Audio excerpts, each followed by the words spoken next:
আসসালামু আলাইকুম দর্শক। অতিরিক্ত গোস্ত খেলে কি হয় দর্শক? খাদ্য বা খাবার হোক পরিণত সুস্থ থাকুন জীবনে, অর্থাৎ আপনি অতিরিক্ত খাবার না খেয়ে সীমিত খাবারটা খাওয়ার চেষ্টা করুন। এবারের বেশি বারবার গোস্ত খেলে আমাদের শরীরে অনেক সমস্যা দেখা দিতে পারে। হজমের সমস্যা দর্শক, হজমের সমস্যা হতে পারে, যেমন গ্যাস তৈরি হতে পারে, কোষ্ঠকাঠিন্য তৈরি হতে পারে, বুক জ্বালা পোড়া তৈরি হতে পারে, পেটে ব্যথা তৈরি হতে পারে, বমি বমি তো অবস্থান হতে পারে, হৃদরোগের ঝুঁকি বেড়ে যেতে পারে, হার্ট অ্যাটাক হতে পারে। দর্শক, এটাকে অবশ্যই অতিরিক্ত গরুর মাংস থেকে বিরত থাকবেন। যাদের দর্শক ও উচ্চ রক্তচাপ ও ডায়াবেটিসের ঝুঁকি আরও দ্বিগুণ পরিমাণ বেড়ে যেতে পারে। দর্শক, গরুর মাংসটা পরিমাণ মতন সেবন করবেন। যাদের কিডনিরও অনেক চাপ তৈরি করতে পারে অতিরিক্ত গরুর মাংস খেলে, কিডনির সমস্যা হতে পারে, লিভারের সমস্যা, বেশি গরুর মাংস খেলে লিভারের অনেক সমস্যা দিতে পারে বা দাঁড়িয়ে যেতে পারে।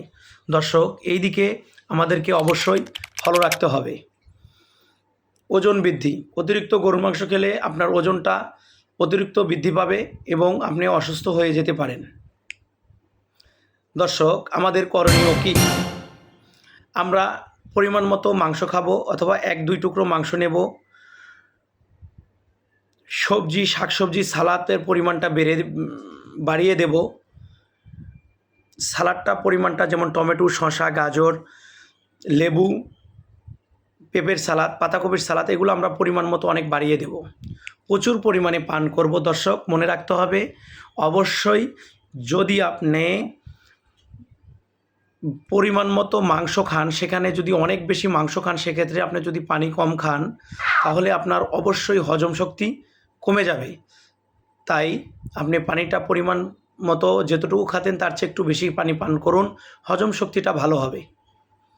নিয়মিত হাঁটুন বা এক্সারসাইজ করুন। দর্শক, আপনি নিয়মিত যদি হাঁটেন বা এক্সারসাইজ করেন, আপনার হজমের প্রক্রিয়াটা ভালো থাকবে।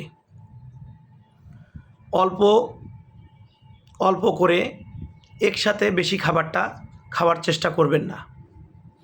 দর্শক, মনে রাখবেন, সুস্থ থাকতে সচেতনতার দরকার। পরিমাণ মতো খাবার গ্রহণ করবেন। যে কোনো শরীরের সমস্যা হলে দেরি করবেন না, অবশ্যই ডক্টরের পরামর্শ নেবেন। দর্শক, মনে রাখবেন, অতিরিক্ত ভোজন যে কোনো খাদ্যই না হোক না কেন, সেখানে আপনার সমস্যা অনেক হতে পারে। দর্শক, ফ্রিজ ছাড়া আপনি মাংস রাখার সহজ উপায়, গোস্ত বা মাংসটা কিভাবে জাত বাদে কিছু সময় রাখতে পারবেন, সে সম্পর্কে আপনাদেরকে আজকে বলবো। গোস্ত কেজি কেজি করে পলিথিনের ব্যাগে ভরে ফেলবেন। ব্যাগের মুখগুলো হালকা করে বেঁধে নেবেন, তবে সাবধান, বাতাস যেন না ঢোকায় সেদিকে ফলো রাখবেন। তারপরে নির্দিষ্ট স্থানে মাংসগুলো পৌঁছে দেবেন বা রাখবেন। দর্শক, এতে মাংসটা অনেকটা ভালো থাকবে, পরবর্তীতে মাংসটা ভালো করে খেতে পারবেন। দর্শক, কুরবানির সম্বন্ধে যদি আরও প্রশ্ন থাকে, আমাদের পেজে নক করতে পারেন বা বলতে পারবেন। ভালো কিছু পেতে আমাদের পেজের সাথে থাকুন। আল্লাহ হাফেজ। আসসালামু আলাইকুম।